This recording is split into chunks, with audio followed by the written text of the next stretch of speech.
Hi అండి, welcome to Srujana life style. Today recipe వచ్చేసి ఎంతో ఈజీగా ప్రిపేర్ చేసుకునే మటన్ గ్రేవీ కర్రీ.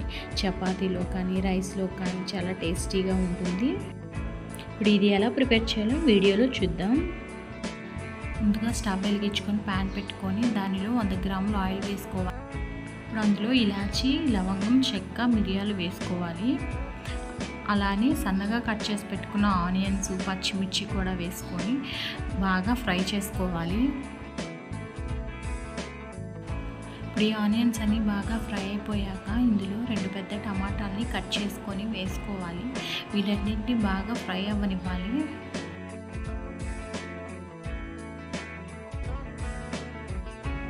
ఇప్పుడు ఈ టమాటాలన్నీ బాగా ఫ్రై అయిపోయిన తర్వాత దీనిలో అల్లం పేస్ట్ ఒక 2 స్పూన్లు వేసుకొని పచ్చి వాసన పోయేంత వరకు బాగా ఫ్రై చేసుకోవాలి.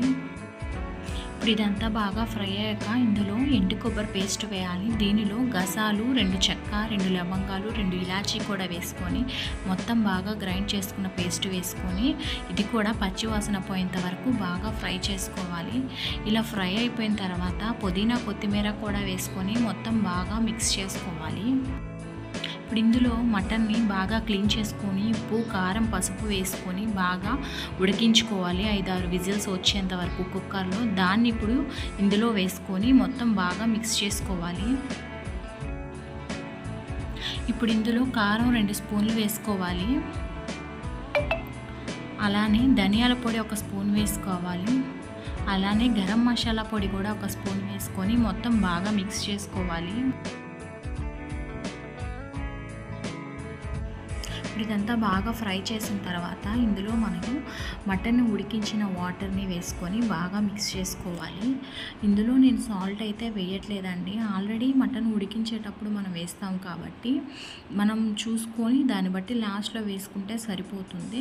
ఇప్పుడు ఇదంతా మిక్స్ చేసుకున్న తర్వాత మూత పెట్టి ఒక 15 మినిట్స్ తర్వాత ఒకసారి మూత తీసి మొత్తం బాగా మిక్స్ చేసుకొని మళ్ళీ మూత పెట్టి మంటని మీడియం ఫ్లేమ్లో పెట్టి కర్రీని ఉడికించుకోవాలి.